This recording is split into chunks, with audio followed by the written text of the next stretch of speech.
صاحب بہت سارے لوگ مصروف بہت ہوتے ہیں، ان کے بزنس اتنے پوری دنیا میں پھیلے ہوئے ہوتے ہیں کہ وہ امام صاحب کے پیچھے بھی نماز پڑھ رہے ہوتے ہیں نا، تو امام صاحب ابھی رکوع میں گئے نہیں اور وہ پہلے چلے جاتے ہیں، اٹھ بھی پہلے جاتے ہیں۔ ان کو ایسا لگتا ہے کہ میں امام صاحب سے جلدی فارغ ہو جاؤں گا، حالانکہ سلام کے ساتھ ہی فارغ ہونا ہے۔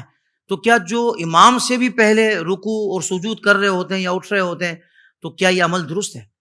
دیکھیں، پہلے تو امام سے پہلے رکوع سجود کرنا یہ ناجائز ہے۔ ناجائز ہے؟ فرائض میں امام کی متابعت یہ اس طرح لازم ہوتی ہے کہ اگر کسی نے فرائض امام سے پہلے ادا کر لیے اور پھر اس نے امام کے ساتھ بھی ادا نہیں کیے اور امام کے ادا کرنے کے بعد بھی وہ ادا نہیں کیے، تو ایسی صورت میں اس کی نماز ہی نہیں ہوگی۔ صحیح۔ مثلا یوں سمجھ لیں کہ کسی نے رکوع امام سے پہلے کر لیا اور امام کے ساتھ وہ رکوع نہیں کیا اور امام کے ادا کرنے کے بعد بھی رکوع نہیں کیا، تو ایسی صورت میں اس کی نماز باطل ہو جائے گی۔ اللہ۔ اسی طریقے سے سجدے کی صورت ہے کہ امام سے پہلے سجدہ کر لیا اور امام کے ساتھ نہیں کیا اور پھر امام کے بعد بھی نہیں کیا، تو ایسی صورت میں اس کی نماز فاسد ہو جائے گی۔ اللہ اکبر۔ بلکہ تکبیر تحریمہ کے بارے میں تو میں نے یہ سنا ہے مفتی صاحب کہ جیسے امام صاحب نے کہا اللہ، اب یہاں تک پہنچے اور اس میں اس نے کہا کہ اللہ، اس نے ہاتھ باندھ لیا، یعنی امام صاحب کی تکبیر تحریمہ ابھی پوری نہیں ہوئی تھی اور اس کی نماز اس نے ایسے کر کے ہاتھ باندھ لی ہے، تو ایسی صورت میں نماز شروع ہو گئی اس کی؟ دیکھیں، یہ بھی آپ نے بالکل اچھی توجہ دلائی۔ اگر کسی شخص نے امام کے ساتھ لفظ اللہ کہا